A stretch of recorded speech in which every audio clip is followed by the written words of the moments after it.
Hello दोस्तों, स्वागत है आप सभी का आपके अपने चैनल गुरुमंत्र इंस्टीट्यूट में। आज की ये वीडियो 12th क्लास के उन स्टूडेंट्स के लिए है जो बोर्ड एग्जाम में अच्छा स्कोर करना चाहते हैं। ऑब्वियसली सभी स्टूडेंट ऐसे होंगे जो कि अपना अच्छा स्कोर करना चाहते हैं, तो ये आप सभी स्टूडेंट्स के लिए वीडियो है। यानी कि जो बच्चे 95% से एबव लेकर आना चाहते हैं, 95% से प्लस लेकर आना चाहते हैं, या 90% से प्लस लेकर आना चाहते हैं, और खासकर उन स्टूडेंट्स के लिए जो अभी तक कुछ भी नहीं पढ़े हैं, या जिन्होंने अभी तक पढ़ाई स्टार्ट नहीं किया, या जिनका अभी आधा सिलेबस कंप्लीट हुआ है, ना इनको का थोड़ा सिलेबस कंप्लीट हुआ है, ऐसे बच्चे। तो आपको देखिएगा, इस चीज़ को बताने से पहले कि आपको क्या करना चाहिए बोर्ड एग्जाम 2021 के लिए, कैसे पढ़ना चाहिए, क्या स्ट्रेटजी होनी चाहिए, उससे पहले मैं आपको दो कहानी सुनाऊंगा। उन कहानियों को जरा ध्यान से समझना। देखिए भाई, एक था रमेश और एक था सुरेश, दोनों दोस्त थे, मित्र समझते हो, फ्रेंड, ठीक है। अब वही रमेश के पास में क्या है, साइकिल है, और सुरेश के पास में कार है। लेकिन दोनों में डिफरेंस ये है कि भाई रमेश साइकिल को चलाना जानता है, लेकिन सुरेश कार चलाना नहीं जानता। एक दिन दोनों में बातों बातों में ऐसी बहस हो जाती है कि भाई कि रमेश और सुरेश आपस में दोनों बहस करने लगते हैं, और इनमें एक शर्त लग जाती है कि भाई हम एक शहर में थे ये, कि इस शहर तक कौन पहले पहुंच जाए। दोनों में शर्त लग गई, बोले ठीक। तो भाई आपको पता है कि जो रमेश है उस पर साइकिल है और सुरेश पर कार है। तो और एक शहर से दूसरे शहर, यानी ए शहर से बी शहर तक जाने की जो दूरी है इन दोनों के बीच की, वो 10 किलोमीटर है, राइट। तो 10 किलोमीटर दूरी है, और रमेश के पास साइकिल है और आपका सुरेश के पास कार है, तो पहले कौन पहुंचेगा? तो आप तो कह दो कि भाई कौन जीतेगा, फर्स्ट कौन आएगा? कह दो सुरेश आएगा। बिल्कुल सही बात है, लेकिन शुरुआत में याद करो क्या बात बोली थी कि रमेश के पास साइकिल है, उस पर साइकिल चलाना आता है, लेकिन सुरेश के पास कार है, पर कार उस पर चलाना नहीं आता है। तो ये सबसे बड़ा उसका वीक पॉइंट बन गया। उसके पास कार है, एक महंगी कार है, तेज चलने वाली, साइकिल से तेज चलने वाली कार है, लेकिन उस पर चलाना नहीं आता। बट उसके पास साइकिल चलाना आता है, तो वो 10 किलोमीटर को कौन पहले पहुंचेगा? यहां पर रमेश पहले पहुंचेगा। क्यों? क्योंकि उसके पास साइकिल और साइकिल उस पर चलाना आती है। तो इससे एक चीज यहां से समझो, इसका मतलब क्या है, इसका उद्देश्य सिर्फ इतना है कि आपके पास में अच्छे नोट्स हैं, अच्छी साधन है, उससे मतलब नहीं है आपके पास क्या कम साधन है, लेकिन वो किस तरह से आप पर यूज करना आता है, तो वो ज्यादा मैटर करता है। कि आपके पास में अच्छी किताब है, मान लीजिए मैं आपको अच्छे अच्छे नोट्स, जैसे कि एनसीईआरटी मैथ है, मैथ का पूरा सॉल्यूशन करा रहा हूं आपके पास में, मैं सारे नोट्स आपको प्रोवाइड करा रहा हूं, सारे इंपॉर्टेंट क्वेश्चन मैं आपको प्रोवाइड करा रहा हूं, एकदम बेहतर तरीके के क्वेश्चन मैं आपको दे रहा हूं, लेकिन आपने वो पढ़े ही नहीं, आप पर वो आते ही नहीं, तो क्या? एक और कहानी सुनो। एक कहानी ये है कि एक क्लास में भाई ए और बी दो बच्चे थे, और क्लास में क्या करा, एक मैडम थी, और मैडम ने यानी 5 चैप्टर दिए आपके। कितने चैप्टर दिए? 5 चैप्टर दिए। एक टेस्ट लेने के लिए उन्होंने सिलेबस दिया कि इन 5 चैप्टरों को याद करना है, 10 नंबर का आपका टेस्ट होगा। कितने नंबर का? 10 नंबर का टेस्ट होगा। अब एक बच्चे ने क्या करा, ये पांचों के पांचों चैप्टर जल्दबाजी में याद कर लिए, और एक बच्चे ने क्या करा, इनमें से केवल 2 चैप्टर याद करे, लेकिन उन्होंने ए ने कैसे याद किए, ये 2 चैप्टर याद करे, फिर से रिवाइज किया, फिर से याद किए, फिर से रिवाइज किया, यानी कि बहुत अच्छे तरीके से, कंठस्थ तरीके से याद कर लिए कंप्लीट। लेकिन इसने जल्दबाजी में क्वेश्चन छोड़ छोड़ के मतलब 5 चैप्टर याद किए। टेस्ट वाला दिन आया, मैडम ने 1+1+1+1+1 यानी 5 क्वेश्चन दिए, पांचों चैप्टर में से एक एक क्वेश्चन दे दिया, और प्रत्येक क्वेश्चन 2-2 अंक का दिया। तो भाई इस बच्चे ने तो पूरे के पूरे ये लर्न किए थे, इसलिए इसने 5 में से 2 क्वेश्चन सॉल्व कर दिए, कंप्लीट, काम खत्म। इसने क्या किया, इसने पांचों के पांचों तो थोड़े जैसे जैसे इस पर आते थे वैसे वैसे इसने 5 सॉल्व कर दिए, तो इसके तो आए 0/0, इसके 4 नंबर आ गए। तो इनमें कौन बेटर रहा? भाई है तो ये भी बेकार, लेकिन इनमें यदि मैं बात करूं तो ये अच्छा है। क्यों? क्योंकि इसके कुछ ना होने से कुछ होना बेहतर है। 0 से तो बढ़िया 4 नंबर है, 4 आए। क्यों आए? क्योंकि इसने 2 चैप्टर याद किए थे, और दोनों को इसने घुमा घुमा के याद किया, यानी कि रिवाइज कर करके याद किए, कंठस्थ तरीके से याद किए, इसलिए इसके 4 नंबर आए। इसके 0 क्यों आए? क्योंकि इसने 5 चैप्टर लर्न किए थे, लेकिन 5 के 5 क्वेश्चन छोड़ छोड़ के जल्दबाजी में इसने याद किए, रिवाइज किया नहीं। इसको 10 क्वेश्चन आए नहीं, इसने केवल पढ़े थे। इसने क्या है, 10 क्वेश्चनों को रिवाइज करके सीख लिया, अच्छे से लर्न कर लिया, याद कर लिया। तो दोनों कहानियों से आप क्या समझते हो? दोनों कहानियों से ये समझते हैं हम कि हम पे ज्यादा अच्छे साधन से, ज्यादा हमारे पास नोट्स हैं, ज्यादा नोट्स से मतलब नहीं है, अच्छे नोट्स से मतलब नहीं है, अच्छी किताबों से मतलब नहीं है, मतलब ये है तो हम कितना पढ़ते हैं, कितना पढ़ते हैं और कितना रिवाइज करते हैं। ठीक है, रिवाइज का बहुत बड़ा रोल है, कितना रिवाइज करते हो, कितना हम अपने दिमाग में बातों को मेमोराइज करते हैं, कितना स्टोर कर पाते हैं, सारा खेल उस चीज का है। आपने मान लीजिए फिजिक्स में आपके 15 चैप्टर हैं और आपने 15 के 15 पढ़ दिए, तो ऐसा नहीं है कि आप 100 में से 100 नंबर लाओगे। ऐसा कब हुआ? तब होगा इन 15 के 15 चैप्टरों को आपने पढ़ लिए, इनका रिवाइज कर लिया अच्छे से, इसका प्रत्येक क्वेश्चन आपने अच्छी तरह से लर्न कर लिया, उसके बाद आप 100 में से 100 स्कोर, यानी कोई भी प्रश्न पूछ ले और आप उसका सटीक उत्तर और बहुत अच्छी तरह से दे दो, तब जाके आपका 100 में से 100 नंबर, 70 नंबर का पेपर है तो 70 में से 70 नंबर तब आएंगे। तो आई होप कि मैं क्या कह रहा हूं आप अच्छी तरह से समझ रहे होंगे। मेरा कहने का तात्पर्य क्या है, आपको सबसे पहले अपने दिमाग को एक टारगेट देना है, क्या कि भाई आपको कंप्लीट करना है, कंप्लीट योर सिलेबस बिफोर 30 दिसंबर से पहले पहले आपका पूरा का पूरा सिलेबस कंप्लीट हो जाना चाहिए। जिन बच्चों ने अभी तक कुछ नहीं पढ़ा है तो वो कैसे कंप्लीट करेंगे, जितना हो सके उतना कंप्लीट करने की कोशिश कीजिए। 30 दिसंबर के बाद में यदि कंप्लीट नहीं हो रहा तो फिर आप सिलेबस पर मत करना, कंप्लीट करने की कोशिश मत करना, फिर मैं बताऊं क्या करना है। लेकिन जिनका मैं सोचता हूं कि 80% बच्चों का दिसंबर तक कंप्लीट हो जाएगा, लेकिन जिनका नहीं होगा उनका मैं बाद में बताऊंगा, पहले उनका सोचो जिनका हो जाएगा। ठीक है, देन उसके बाद में आप फिक्स करो, फिक्स टाइमिंग फॉर स्टडी, और वो भी कितने की? 8 आवर्स, 8 आवर्स, वो भी डेली। आंधी आए, तूफान आए, संडे आए, मंडे आए, बीमार हो जाओ, कुछ भी हो जाओ, 8 घंटे की आपको फिक्स करनी है स्टडी टाइमिंग, और वो पढ़ना ही पढ़ना है। 8 घंटे की स्टडी परफेक्ट रूप से आपको चाहिए तो चाहिए।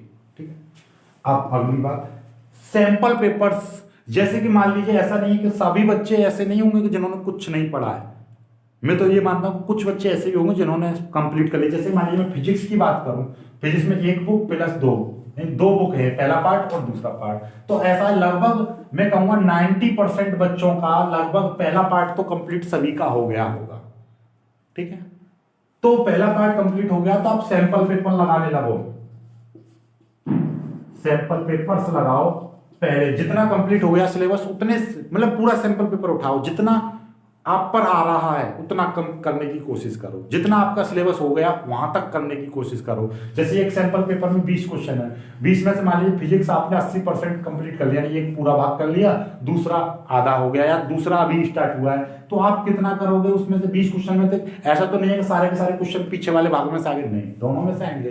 तो आप उन जितने क्वेश्चन आ चुके उतने क्वेश्चनों को आप सॉल्व कीजिए। राइट, चलिएगा, क्लियर है यहां तक? यहां के बाद सैंपल पेपर्स का क्लियर हो गया, तो ये 4 पॉइंट अपने दिमाग में बढ़ा लीजिए और ये काम करना ही करना है। अब सबसे बड़ा इश्यू कहां पे उठता है कि सर हमारा टाइम टेबल। देखो ऐसा होता है कि टाइम टेबल के लिए आपको क्या करना है कि मैं टाइम टेबल यूट्यूब पर बहुत सर्च मारते हो आप स्टडी का, परफेक्ट स्टडी टाइम टेबल। कोई भी एक टाइम टेबल हर स्टूडेंट के लिए परफेक्ट नहीं हो सकता, ये चीज ध्यान रख लेना। हमेशा अपने दिमाग में ये चीज बढ़ा लेना कि एक टाइम टेबल हर स्टूडेंट के लिए परफेक्ट नहीं हो सकता। क्यों नहीं हो सकता? क्योंकि हर स्टूडेंट का अपना सोने का समय होता है अलग अलग। हर मतलब 10 स्टूडेंट का 10 तरह का सोने का समय होगा, 10 तरह का जगने का समय होगा, 10 की अलग अपनी कमजोरी होगी, 10 की अपनी अलग स्ट्रांगनेस होगी। यानी कि 10 बच्चे अपने इंटरेस्ट के अकॉर्डिंग उनको कौन से सब्जेक्ट पसंद है, किसको कोई ज़्यादा सब्जेक्ट पसंद है, कोई 10 बजे पढ़ना पसंद करता है तो कोई रात में पढ़ना पसंद करता है तो कोई दिन में, कोई 12 बजे, तो ये मतलब अलग अलग इंटरेस्ट होता है, तो उसके अकॉर्डिंग टाइम टेबल बनता है आपका। तो टाइम टेबल बनाने के लिए कुछ मैं महत्वपूर्ण बातें बता रहा हूँ, वो चीज़ हमेशा याद रखनी है, ठीक है। वो कौन कौन सी है? टाइम टेबल, अपना टाइम टेबल अपने आप बनाओ। क्यों? देखिएगा मैं आपको बता दूं, एक डॉक्टर पर सुबह से लेकर शाम तक 50 मरीज आते हैं, और मैं मान रहा हूँ 50 मान लीजिए बुखार कॉमन है, तो ऐसा नहीं है कि वो हर किसी के लिए एक ही इंजेक्शन एक ही दवा देता हूँ, नहीं। आपने कभी 2 बच्चे, आपका तो कोई मित्र है, आपके घर में कोई है, उसको बुखार हो गया, कभी तुम डॉक्टर के पास आपने कभी बोला कि हमारे उनको बुखार हो गया था तो उनको जो इंजेक्शन लगाया वही मेरे लगा दो, या मेरे वही बीमारी है तो मेरे वो लगा दो, ऐसा नहीं बोलते हो ना। क्यों नहीं बोलते? क्योंकि आपको पता है कि आपको अपने चेक कराओगे, ब्लड चेक कराओगे, आपको हो सकता है कि कौन सा बुखार है, कौन सा फीवर है, कैसी तरीके, कौन सा वो दवा है, इस तरीके का होता है। वही सेम सिचुएशन यहाँ पे है कि आपके यदि 10 स्टूडेंट हैं, 10 स्टूडेंट का अलग अलग उनका क्राइटेरिया होता है, अलग अलग उनकी इंटरेस्ट होता है, अलग अलग उनका सब्जेक्ट में इंटरेस्ट होता है, कोई अलग अलग पढ़ना पसंद करता है, कोई कितने बजे, कोई कितने बजे, अलग अलग होता है। अब मैं आपको देता हूँ एक डेली टास्क। यदि आप इस डेली टास्क को 0 लेवल का डेली टास्क दूंगा, 0 लेवल का डेली टास्क यदि आप कंप्लीट नहीं कर पाओ तो पढ़ाई छोड़ देना, ठीक है। देखिएगा क्या है, केवल एक 24 घंटे में से आपको 24 घंटे में से आप कुंभकर्ण हो तो 8 घंटे सोओगे, और नहीं तो आपका 6 घंटे काफी है नींद आपकी, 6 से 7 घंटे, और नहीं तो 8 घंटे, ठीक है। इससे ज्यादा और इससे कम मत लेना। 6 से कम की नींद कभी मत लेना, 8 से ज्यादा की कभी नींद मत लेना स्टूडेंट लाइफ में आप, राइट। तो ये चीज समझ लीजिए। अब मैं आपको बता रहा हूँ, यदि 8 घंटे की नींद लेते हो तो आपके पास 16 घंटे बचते हैं, और यदि 6 घंटे लेते हो तो और ज्यादा 18 घंटे बचते हैं। तो मैं तो ये ज्यादा ले रहा हूँ, कम से कम 16 घंटे आप 16 घंटे में से आप केवल एक डेरिवेशन करना है फिजिक्स में, और केमिस्ट्री में एक बनाने की विधि, जैसे कि H2SO4 बनाने की विधि, डाई मैथिल ईथर बनाने की विधि, एल्डिहाइड मतलब कोई भी फॉर्मेल्डिहाइड, एसिटाल्डिहाइड बनाने की विधि, कोई भी एक बनाने की विधि, कोई भी एज और चॉइस, ठीक है। और एक एक्सरसाइज याद करनी है। एक एक्सरसाइज का मतलब रिवाइज करना पूरी तरह से, अच्छी तरह से। 2 लॉन्ग क्वेश्चन बायोलॉजी में याद करने, और हिंदी है तो एक जीवनी और एक व्याख्या याद करनी। व्याख्या का मतलब एक संदर्भ सहित व्याख्या, उसकी पूरी एक्सप्लेनेशन पूरा कंप्लीट याद करना है। और एक सेंटर आइडिया याद करना है इंग्लिश में, और एक लॉन्ग क्वेश्चन याद करना है। यदि ये आप नहीं कर पाओ तो फिर तो आपके लिए बेकार है, क्योंकि आपकी जिंदगी में लानत है। यदि एक आप फिजिक्स में एक डेरिवेशन ना कर पाओ तो फिर जिंदगी छोड़ दो, जीना ही छोड़ दो, क्योंकि 24 घंटे में आप एक डेरिवेशन नहीं हो रहा है तो फिर आपको पढ़ने का अधिकार नहीं है, पढ़ाई छोड़ दो, ये पक्की बात है, ठीक है। अब बोलोगे सर क्या ये इतना करने से हमारे 90% आ जाएंगे? भाई आप सुनो, ये डेली टास्क के पहला केवल 0 लेवल का। यदि आपने एक दिन में एक डेरिवेशन कर लिया तो इसको डबल कर दीजिए टास्क को। क्या एक दिन में एक डेरिवेशन हो गया तो 2 डेरिवेशन करो, और 2 हो जाए तो 3 करो। और यदि एक बनाने की विधि हो जाए तो, और एक 3 रिएक्शन करनी है, एक बनाने की विधि 3 रिएक्शन याद हो जाए तो फिर और आगे करिए। एक एक्सरसाइज की जगह 2 करिए, 2 लॉन्ग क्वेश्चन की जगह 4 करो, 4 हो जाए तो 6 करो, एक जीवनी याद करो तो 2 कर लो।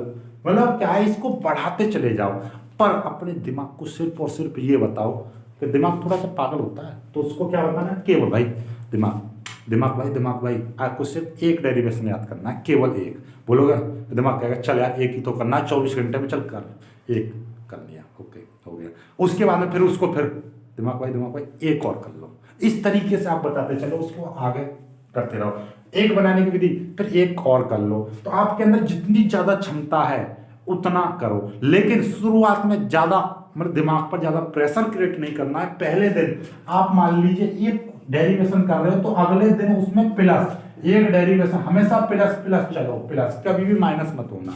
यदि आज आप इस डेली टास्क को लगाते अपनी जिंदगी में तो मतलब क्या है, आज आप एक डेरिवेशन कर रहे हो तो कल को भी आपको एक डेरिवेशन करना ही करना है, लेकिन इससे कम ना हो जाए। एक डेरिवेशन के साथ में एक क्वेश्चन याद कर लो, ज्यादा याद करना है, कम याद नहीं करना है। ऐसा नहीं कि आज तुमने एक एक करा है कल को कुछ नहीं किया, नहीं, छुट्टी नहीं माननी है, टास्क कंप्लीट नहीं छोड़ना है, टास्क कम नहीं करना है, बढ़ाते जाना है। यदि आज एक डेरिवेशन कर रहे हो तो कल आप एक डेरिवेशन के साथ में एक शॉर्ट क्वेश्चन या एक न्यूमेरिकल कुछ ना कुछ एक्स्ट्रा जरूर करना है। तो मैं मानता हूं कि आप 10 दिन भी करोगे, 10 दिन में आपका इतनी तैयारी हो जाएगी आपकी। यदि इस टास्क से चलोगे तो मैं कह रहा हूं यदि 10 से 20 दिन भी आपने इस टास्क से चला तो मैं गारंटी के ले रहा हूँ आपके 95 नहीं 99% आ जाएंगे केवल इस छोटे से टास्क पे।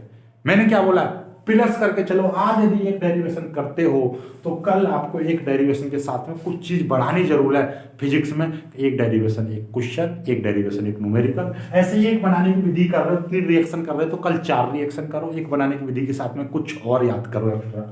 एक एक्सरसाइज कर रहे हो तो कल को एक एक्सरसाइज से एक क्वेश्चन अलग करो। 2 लॉन्ग क्वेश्चन कर रहे हो तो कल 3, एक 2 लॉन्ग एक शॉर्ट कर लो। मतलब बढ़ाते चलना है, पर अगले दिन और बढ़ाना, अगले दिन और बढ़ाना, इसी तरीके से चलना और सैंपल पेपर जरूर देखते चलने। That's it. तो क्लियर हो गया। तो आज का ये जो इतना सारा कुछ मैंने मटेरियल दिया है आपको, ये सब कुछ बकवास बताई है, तो इस बकवास में से तुम्हें थोड़ा सा भी पॉइंट लग रहा है कि हमें, अब मैं कह रहा हूँ 10 दिन की जगह एक सप्ताह भी एक करके देख लीजिए, आपको फर्क अपने आप पता चल जाएगा। ठीक है, तो आई होप, और यदि तुम्हें थोड़ा सा भी अच्छा लगा तो वीडियो को लाइक करना, अपने दोस्तों के साथ शेयर करना, जो बच्चे नए हैं वो चैनल को सब्सक्राइब जरूर कर लेना। बाकी टाइम टेबल की वीडियो और थोड़ी सी और मतलब स्ट्रेटेजी की वीडियो लगातार आपको 4-5 वीडियो दूंगा मैं अब। ठीक है, तो इस वीडियो पे ज़्यादा से ज़्यादा प्यार दो, शेयर करो अपने दोस्तों के साथ, सभी के पास पहुँचे। बाकी मिलता हूँ एक खूबसूरत वीडियो में, तब तक के लिए बाय बाय।